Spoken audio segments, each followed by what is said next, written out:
in addition to excellence being a standard, right? It was always progress over perfection. That's good. And so it's marrying the two. I think when you go extreme towards just being excellent, you can end up trying to be perfect. Yeah. But when you're able to give yourself the grace to go after something, try, and if it doesn't go exactly how you thought it was going to go, that's okay. That's okay. Because you might get there and not really even like what you thought the end result was supposed to be. Spotlights on, the moment's here. Voices of change, rising clear, leading with heart, fearless and bright, purpose and passion, light in the night. From the boardroom to the block, moving mountains, breaking locks with Taji, Sherry, we rise. Real talk, real life, real highs. So step in the light while leaders grow. This is Leaders in the Spotlight. Welcome to the show. Welcome to another episode of Leaders in the Spotlight, where we share the highs, lows, and plot twists in leadership. I am Taiji Charity, your host. Today's guest is the phenomenal, brilliant, and beautiful Launi King, CEO and founder of Creative Play and Claspies. She is a globally recognized design executive with over 20 years of experience. Launi has led the creation of more than 30,000 products and worked with iconic companies like Warner Brothers, Disney, Mattel, and ESPN.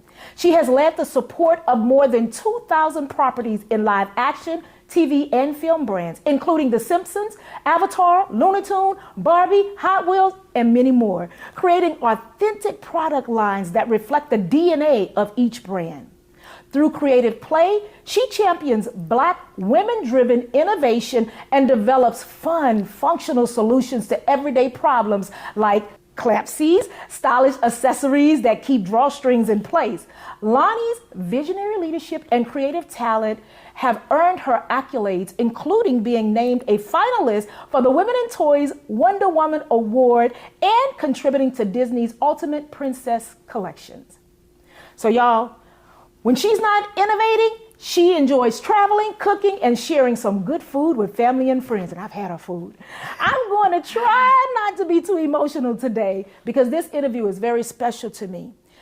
Kids in the Spotlight was actually birthed under Launi's parents' ministry, the late, great, phenomenal Motown producer turned pastor, Pastor Frank Wilson, and the greatest of leaders, Peabody Wilson. So today I encourage you to grab your coffee, tea, water, pad, and pen because leadership school is in session. Launi, welcome to the show. Thank you, thank you. Literally, I was sitting there, I was like, who's she talking about? Oh, she's talking that about girl. me. That she's talking girl. about me. I'm no, talking about that's that amazing. girl. Thank you. Thank You're you. amazing. Thank you. Launi.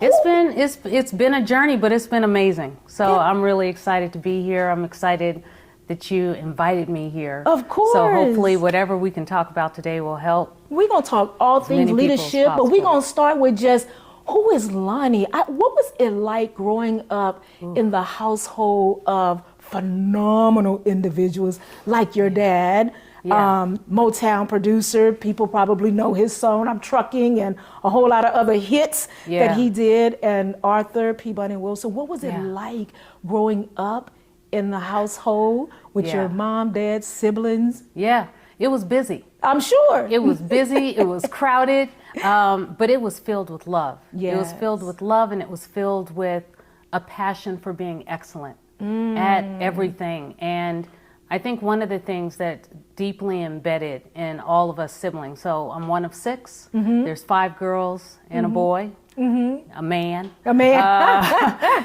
And you know, we had an opportunity to see firsthand one person after another come through the house that really lended back a sense of giving back to people through all of their talents. There were singers and actors and poets and speakers, and so, you know, teachers. And so one of these things is that for us kids allowed for us to see all the different things that we could be. Yes. But that there's a way to do it without stepping on people on your way to getting where you're trying to go. And hopefully on your way to going up and you know, growing in your space, you really are taking people with you, right? And encouraging people. And so I think our household was just always buzzing with what more can we do? That's good.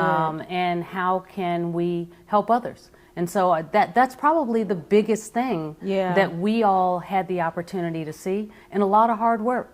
I know, a lot that's of hard right. work. We started young. You know, Dad had a charitable organization called Barack, the Black Americans' Response to the African Crisis, back when we were young, and we were, you know, sending out letters and looking for donations, and he would fly over to Africa and he would bring food and clothing and medicine. And so we had a chance to really watch love in action. Yes. Right? And so I would say just for all of us, it was just a wonderful environment filled with a lot of very good food. I know that's right. My dad could cook. Yes, Mom, that gumbo, honey, and I'm from Louisiana. Hey, but that you know, gumbo. not only that, it was his passion. He didn't just cook because we had to eat. Yeah. He experimented, right? So I think all of us have also taken that away with us, where we want to feed people. We want to invite people into our homes, and we want to commune and share stories. And so it's just a continuation on it. I think that's the kind of legacy that he would have wanted. Absolutely. Yeah. Well, I just want to say thank you for sharing your parents with the rest of us. Because I know me personally, and I know a whole lot of people that have benefited from your parents' ministry, and I am forever grateful. Yeah. Really am. Pastor Frank taught us, if nothing else, I remember that excellence is not the goal, it's the standard. Yeah. And I'm like, ooh, Pastor, that's hard sometimes though, because I'm like, ooh, I'm requiring that of myself and other people, and it's I think in addition to excellence being a standard, right? It was always progress over perfection. That's good. And so it's marrying the two. I think when you go extreme towards just being excellent, you can end up trying to be perfect. Yeah. But when you're able to give yourself the grace to go after something, try, and if it doesn't go exactly how you thought it was going to go, that's okay. That's okay. Because you might get there and not really even like what you thought the end result was supposed to be. Been there, done that. Exactly. So your ability to try things out, to say I had a dream and a vision, you went after that thing, you got there and you thought, I think I want to pivot. I think I want to expand or you know, be flexible with what this looks like in the end. Yeah. I think puts you in a position where you don't feel like you're just failing because it's not a failure. I know that's right. Right. You're just constantly learning something new. And so I think that's just something that they try to instill with us. But as we've gotten older, we've also taken their lessons and expanded on that. Yes. Because your parents can only take you so far. Mm-hmm. You become your own adult and you take their lessons and then you take the meat of that. Yeah. And then you continue hopefully to grow. And Absolutely. To, it's like to planting learn. an oak tree. Absolutely. And that oak tree grow and just produces all That's of the right. amazing, beautiful leaves and and flowers and whatever, you know, that oak tree bears.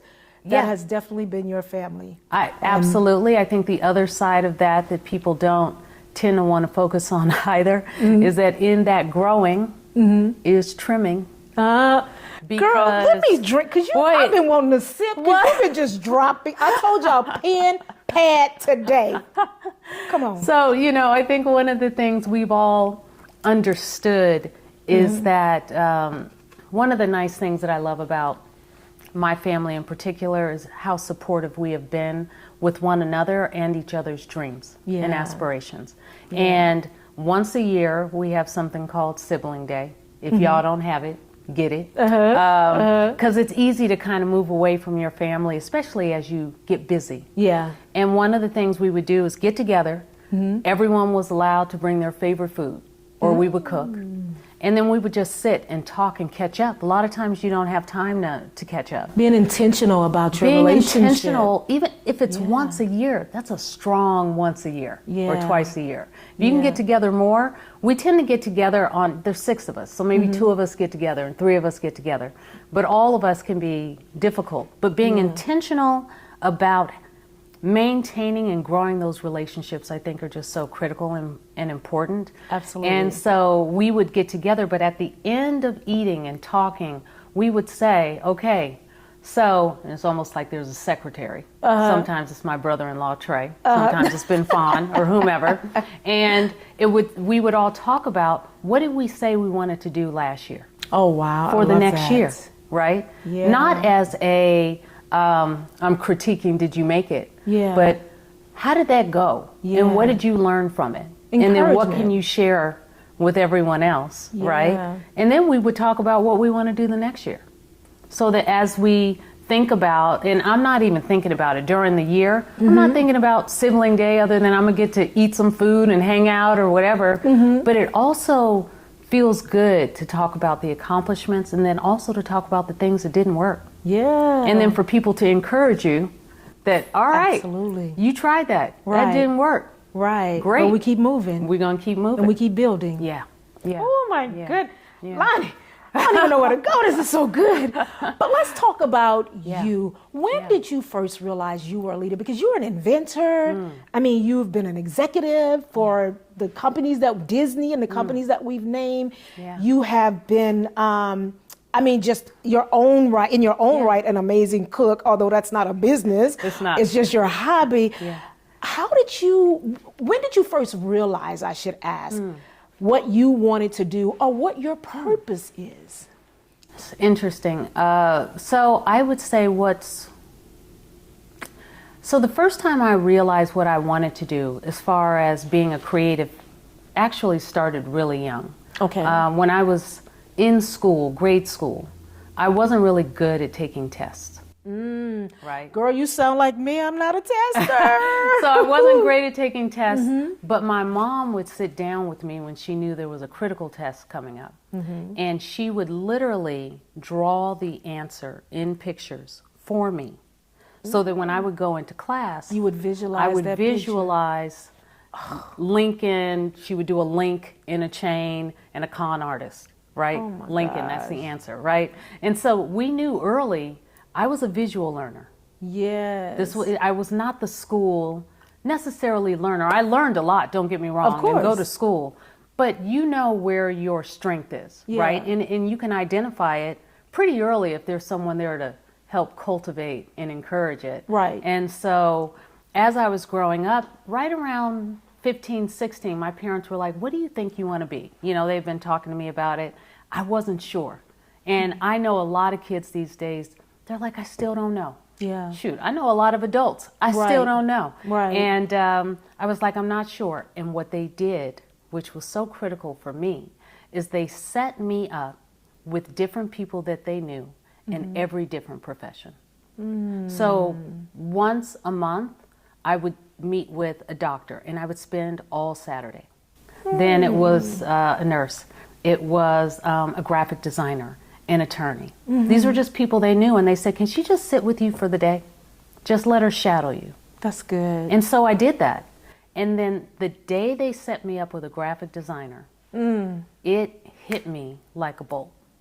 And I was watching her create something out of nothing. You know, someone said, I want this. I want this logo, or I want this art to look this way. And she would just look down. She looked at the computer, and then an hour later, she was like, and I was like, what kind of magic is this? Like, it just, I want that. Yeah, I was like, if I have an opportunity to do something for the rest of my life, I want to create something out of nothing, and I want it to be beautiful, and I want it to be useful and interesting. And so it just hit me in that moment, and after that, that's what I focused on. That's what I thought I wanted to do.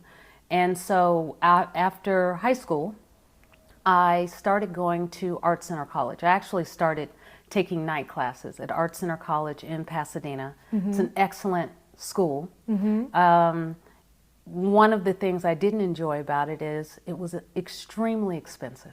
And so I started thinking about how much debt it was going to put me in. And again, we're going back to how do I learn? Right. Right. And so having the teachers there at the time, some of the instructors, it was as if you needed to learn exactly how they did what they did. And so it wasn't really you. You tapping into your own And creativity. So now, and mind you, that probably works great for a lot of people. I knew it wasn't great for me. So then I went to a vocational school. And I said, I'm going to learn a little closer to being hands-on. And while my last year that I was there, Motown Records said they were opening up Motown Animation. And they were putting out 4 comics a month that were focused on African American superheroes. And because my mother told me, if you know how to type, you'll always have a job, I went in and I took an executive assistant position. Wow. And from that time, I just offered and said, I can design, I can do production, give me work. And that basically has been what I've done through my whole career. At Motown, I was able to move up because they would give me work. They laid everyone off and moved Motown to New York. And my ex-husband and I at the time both worked for Motown and both got laid off. And I was like, what are we going to do? You know? And I went to a temp agency and I said, I can type. Put me at an entertainment company in a, an administrative role. I'll figure it out. I'll work my way up. So they put me in as a data processor, and I started off for almost a year. They were trying to get that job to work, and they couldn't get it to work. It just wasn't worked out yet. And so I went over to the creative department, and I said, you got 2 free hands here. It's not doing anything. Give me work. I know that's And I just started designing, and little by little, almost at a year, they came to me and they said, we don't know what's going on over here, but we have a junior production artist job. Do you want it? Yes. You bet I do. I do. But I was working kind of those 2 jobs, and I've talked to people over the years where sometimes you got to do more. If you know what you want, but you're not there yet, you just kind of keep offering yourself up and saying, I'm going to do a little more. So I started there as a junior. I don't even think they have that position anymore. And which company was this? This was at Warner Brothers. This is okay. So I left. They gave me a temp job at Warner Brothers, and then they gave me that little tiny job that doesn't even exist anymore because it's so low. And then in 6 years, I had been promoted little by little up to a manager, senior manager role. And then I had other departments, sales, marketing, and I would go into these meetings as the designer, and then they would show me products, and I was like, that's terrible. But I'm an honest person. I'm gonna say it with a smile. And I was like, I could tell you how I think this would look better. And little by little, I started being invited to every one of those marketing meetings and sales meetings, and I would give this advice with a smile. I have no background. I tell people this all the time. I, 1, don't have a degree. I, 2, didn't have any background. But I just kept putting it out there, and I kept going after every opportunity. And 6 years after that, they said, we do these creative summits in Mexico City and in Brazil. And would you like to come out and show people how you make the art and how you apply it to product? I was like, sure. And I would go on stage in front of hundreds of people, retailers and buyers and licensees and vendors. And after that year, they asked me if I would oversee Latin America from Mexico City in creative and olive product design. And so that was really my first big jump up career-wise. And it was amazing. I lived in Mexico City for 2 years. I lived as an expat, which I tell people, no one ever talks about this being a real thing, where the company will move you to another country, pay your rent, pay your car, pay your salary, and all your money just goes in the bank. Because they're paying for everything, but what you're giving back to them is your knowledge in another country and expertise that they don't have. What about the language barrier? Right? Yeah. My friends were like, what are you doing? And I said, I'm going to figure it out. I'm making money. I'm going to figure it out. That's what I'm doing. I said, I can learn a language. And it was exciting because I was learning a new culture. And again, under being an expat, they paid for my teachers. They paid for me to be immersed in other cities. They paid for me to really do a job with, in my opinion, excellence. And I was there for 2 years. I had some of the best experiences of my life. And it allowed for me to continue going up, in that role. Yeah. Launi, okay, girl, we can sit. My mind is like racing all over the place. I love the journey. Yeah. I mean, absolutely love the journey. Yeah. And I want to know, in leadership role, Yeah. what has been the most rewarding about being a leader? Yeah. And what has been the most challenging? You know, I think the most rewarding part about being a leader and the most challenging part to me is the same thing. People. Hold on. Let me break. Hold on. Wait a minute. Okay. It's the most rewarding part I didn't learn until I think a little later in life. I think people teach you how to be a leader over time, and you pick up some good and bad habits and direction. Yeah. Some will say to be a leader, you have to be hard on people and you have to push them and you know, critique them. And if they're not good, you get rid of them. You get the next person. And then I was fortunate enough to get a leader who said, no, really what you want to do is get the best out of them. If they aren't good in the role, then why don't you help and encourage them to get to another role? That's And then you can good. bring in the next person. But it took me years to actually learn a new management style to even understand, oh, there's a better way. I don't have to wake up stressed out that this person isn't doing what they're supposed to do or doesn't want to, you know, do it as excellent as I think I would do it and all these different things. When I started to change the way I managed people, which was a challenge. Because people show up imperfect like you. Absolutely. They have stresses at home. They have kids. The kid is sick. Who's supposed to watch that kid? You have someone who believes they can do their job better than you. They should have been promoted into your role. I could go on and on and on. As a leader, you're trying to set up a culture within a company that has its own culture.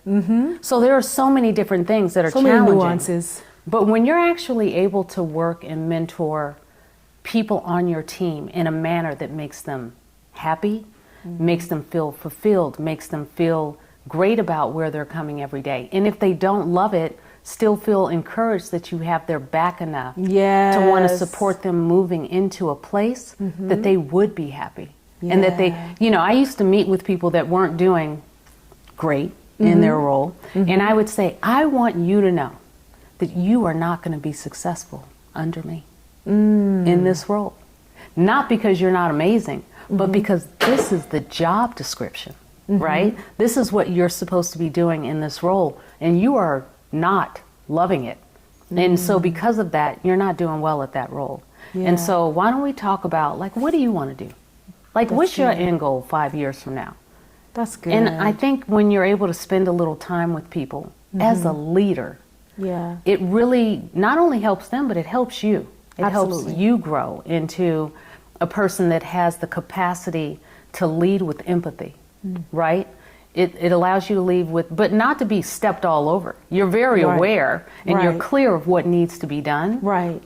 But it doesn't stress you out in the way you're able to set those expectations and the boundaries that are needed as well. Which you need to do. People don't know. Same with yourself. I don't know what's expected until you tell me what you're expecting. And it's different. When you're running your own company, you're setting that, right? You're setting the culture. You're setting the expectations and the boundaries. But at the same time, you still have people that are working for you, with you, that you want to get the best from. Absolutely. So that still comes back to you. Absolutely. As that leader, right? Absolutely. So challenging and pushing yourself every day. I mean, that's the great part. That is the challenging part. Right? You broke that down beautifully. Oh, well, good. And I can relate 100%. Yeah. That is. So let's talk about Launi's business. When did you start your own business? I wish you would have brought products so we could have actually seen some of your products that you've invented. I have a little bit, but I have a couple on my shoes, and I'll show you. All right. You know, it's so funny because I thought about it, and I was like, I don't know if they're going to really want to talk about the product necessarily, but when I was at Fox, so when I think about, I went from Motown to Warner Brothers to Disney, Disney to Mattel, Mattel to Fox, right? And in between Disney, before I went to Mattel, I had already started feeling like I've been doing this job for a long time. I've now been doing this for close to 30 years. Well, you only look about 20. That's what I was thinking. Possible? I was like, no one's going to believe any of this statement. I'm forever 21. What? 30? Exactly. Okay. But I've been doing it for a minute. And so when you do a role, you get good at it. There is a point where you start to go, I feel like I've done everything I can kind of do in this role, especially when it's not yours.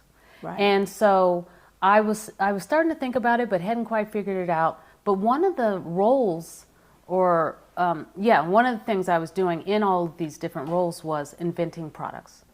So I would have a company that would come to me, and let's say it's a bike company, and they are putting Batman on this bike, or they're putting Barbie on this bike, whatever it is.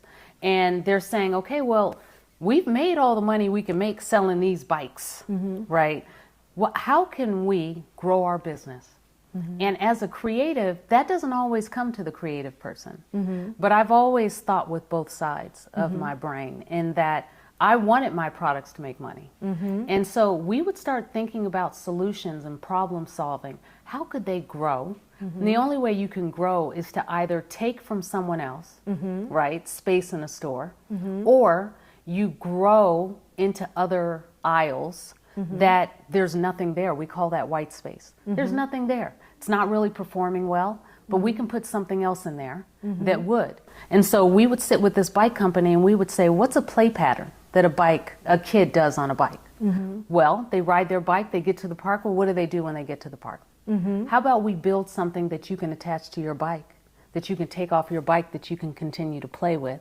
That item then gets sold in another aisle. So you are now making more money, right? So what ended up happening is we were coming up with new ideas and new products, but we were doing it for other people. So I started to think about, well, what do you love about the job? Because I had done so many things. I had done branding and marketing and product and creative and style guides. And I was like, well, the part that really gets me going is inventing products. But then you have to start doing the research. You don't wake up the next day and say, now I'm an inventor. Right. Well, yeah, I've been inventing things, but I had never brought anything to market on my own. Yeah. So I took that time while I was working at Disney, when I went to Mattel, at Fox, doing research. With whatever hours I would have at the end of the day or on the weekends, I would look up, how do I invent things? How do I patent that product? You need to own that product. Right. You're not just making things up that someone else can steal from you later. Right. How long does that process take? I need to find a manufacturer. I need to find someone that can do packaging. I need a lawyer. I need a marketing person. I need all the things this was a time with a job that I had, getting a paycheck to research what I was going to do next. Investing in your business. Investing in my business while working. While working. Why stress yourself out? Quit that job. I'm going to go after my dream. Great. Right. And now you broke. No. I'm just saying there's a way to do it. Right. And right. so that's what I did. I started thinking about what I wanted to do, and it was inventing. Wow. So I invented a product called Claspies. It's an apparel accessory that is brandable, that allows for you to keep your drawstrings from going into your clothing. That was the first initial thing that we were trying to solve. Okay. It was like when you throw your sweats and your hoodies into the washer and the dryer, and they get sucked up in there, and then you're sitting on the floor with a paper clip trying to get that thing out of there. The question is, how many times have I done it? Exactly, exactly. So coming from the background I came from, I wanted it to be something, though, that was interesting. Yeah. If you were going to put something on yourself, it should show other people what you love, what your personality is, what the brands are that you care about. And so I invented the product, I patented the product, I manufacture and distribute that product myself. And so the product is called Claspies. I only have them on my shoes today. Oh, let's see. But they just allow for you. I've got it in cubes and hearts and spheres, and it allows for you to put any brand you want on there. And you can throw it in the wash, but also it's really just a cute accessory. I love and it really stands behind what I care about, which is people being able to showcase who they are, to show what they love, what their personality is, and share that with the world. Even in a where really can we small find way. it though? Yeah, so you can find it on my website. Okay. You can go to www.claspees.com, and then there are a few other stores that are going to be carrying it soon. All But if you right. stay on the website, You'll know you what's can get going all the updates, and then get Claspies on Instagram and Facebook Okay. and all the socials. Lonnie, I got so much more, and they told me I got 5 minutes. So I'm I struggling know. right now. I am struggling right now. Let me ask you this real quickly. Then. Absolutely. Who are some of your favorite leaders or people that you just really, I know your parents, that definitely goes without saying. Yeah. But who are some of the leaders that you've admired and just kind of watched from afar? Or either up close and personal, I mean. You know, it's interesting. I've watched a few people. A lot of them, interestingly enough, are in my family. Honey, I am not surprised. There are so many people that I look at, the Tabitha Browns, which I just love, Yeah. you know, watching how people, the leaders that I tend to look up to and relate to the most are the ones who were authentically themselves. Yes. They were authentically themselves, and the way that they've grown has really just been because they have gone after their purpose and their passion. Yeah. And they've not let it go. They've held on to it, and they've said, no matter what happens, it's not a fail. It's Yeah. a what's next. Yeah. I'm going to learn. We're going to get to the next thing. So someone like a Tabitha Brown is amazing to me. When I watch like the Obamas and I listen to their story, and the fact that when you look at them, they're like an unlikely president and first lady, Right, to a certain right. extent. You know, you were supposed to look like this and be Yeah. like this for you to get Yeah. into this role. And I think it's proven over and over again. That's not the case. Right. My younger sister, Fawn, who owns Uncle Nearest, a whiskey company, you know, she grew many businesses and companies as an entrepreneur before she even did this latest one. Wow. But I've had a front row seat though Yeah. of watching her try one thing after another Yeah. and staying excellent at doing that.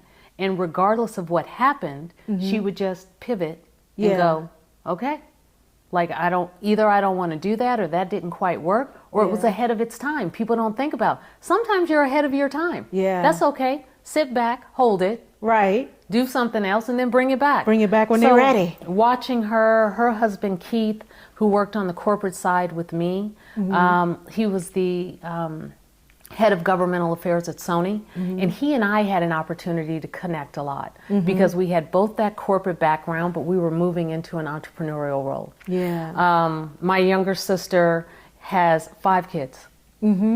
You can knock the rest of us out with that. Because at the end of the day, that's got to be one of the most amazing, hardest Absolutely. jobs I've ever seen anyone do. I'm going to drink to that, and I only got one. I'm just, So- you know, so when you start, I think people have a habit of saying as leaders, right? Because she's a leader in that house.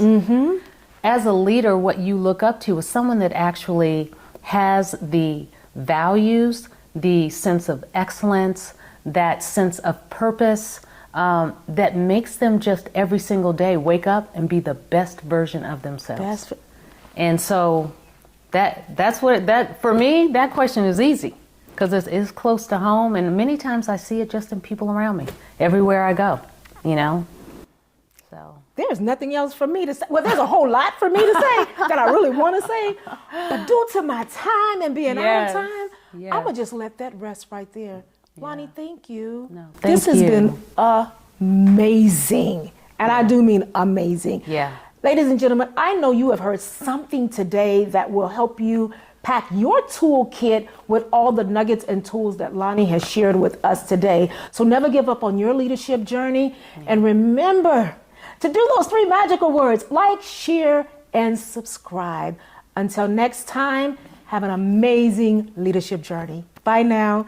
All right, ladies and gentlemen, that is our show for today. I hope you were inspired and you gained some valuable nuggets that will help you to become a better leader and to walk in your God-given authority. Bye until next time.